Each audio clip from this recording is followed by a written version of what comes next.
identity is really important, and who you are in terms of your self-discovery. And I think it's really, really important to be connected to those roots, who you are. And I think for everyone it's going to mean something completely different. And that's why I don't want to impose to anyone, oh, you are what your parents are, you are in the country that you live in. And that's what's been really interesting in the workshops that we've run, because we've been able to have these really open discussions, and how people have wanted to feel a kind of connection to either their background or to another culture. And I mean, whatever it is that people like to feel connected to, I think it's opened up a lot for them. It's been a really beautiful process to feel, to be part of that and to feel connected to that. No te preocupes, que se va a poner peor. No es algo de viejo, no de... No, es su carácter, es muy seco. Eres muy seco. It was interesting working as an interpreter here. I love that, and it was funny actually, the experience of being... I first thought, I struggled with, do I even have a right to be doing this? Even though my Spanish is excellent, fluent, and I have studied for this, I've studied all the terminology, medical, legal, etc., and I've got my qualification, but I'm not Latin. Do I have a right to do this? I questioned myself. But I was, successful at this, and in a way it was perhaps easier not being Chilean or Argentinian or El Salvadorian or whatever, as being from outside, because they didn't have a particular prejudice towards me, if you like, and they were actually really thrilled and quite excited that there was the interpreter with blue eyes who spoke our language and had learned their language, and they were quite fascinated in me and my story. And people would share the stories of their lives with me while we were waiting for hours at eye and ear hospital or outside Sunshine Magistrates Court for the case to be heard or whatever. And of course the conversation would always turn to identity and where you feel and whether you feel at home in Australia. And some did and loved it, will never go back. Some just were pining and were really still in Chile or wherever in their mind. And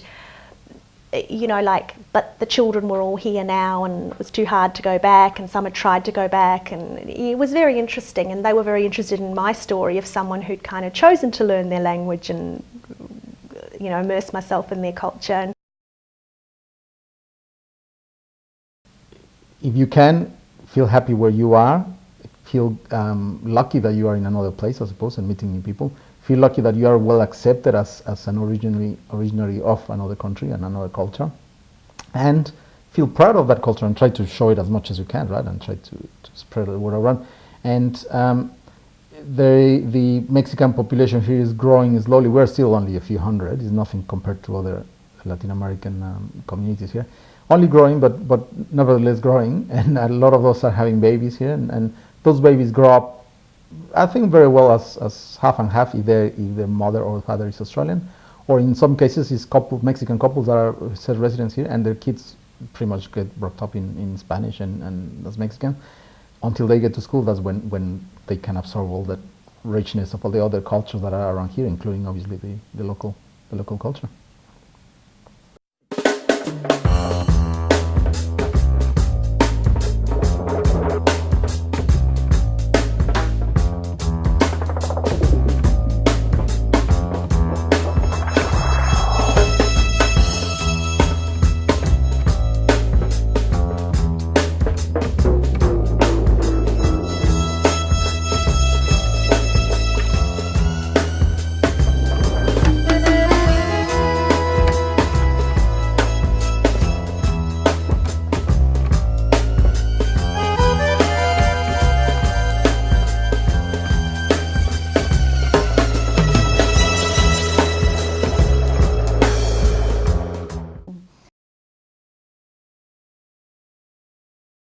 And then for 6 months, I stayed in my room, and every time when I went to High Point, what I did was just walking, along the wall, and just saw the everything on the mirror. So like, oh, so many people, I'm not gonna say anything to them and this and that. But that's only 3 months, the first 3 months, and then the fourth month, and I said to myself, if this, keep going, and this could keep continuing, I might just go back because it's worthless, And then that happens until the 6 months, and then I then decided to just, what I'm gonna do, I just go, and I think I can do it. And one day, it was after 6 months, and I can speak a little bit English. So I went to the McDonald's at Elizabeth Street, and that was really funny because you know what happened? I went to the girl at the counter, and I said to her, "Oh, I wanted that," and she said, "What? What do you want?" I said, "Oh, that one." I said, "Okay, that McChicken meal." Okay, so she said, "Do you want a small, medium, or large?" And I said, "Can you repeat that again?" And she said, "Medium, large, small." I said, "Oh, second one." "What second one?" And she said, "Medium." Okay. And then, okay, I'll go with medium. And she said, "Do you want to have here or take away?" I was like, what the heck, man, what is she saying, you know? And then I said that because I didn't speak much English, I said, can you repeat again? And she said, have here, do you want to eat here or do you want to take away? Do you want to take it? I said, maybe the first one, have here. And then after I know that, I just kept coming to McDonald's every day until, like, you know, for a week, I ordered the same thing for the whole week, you know.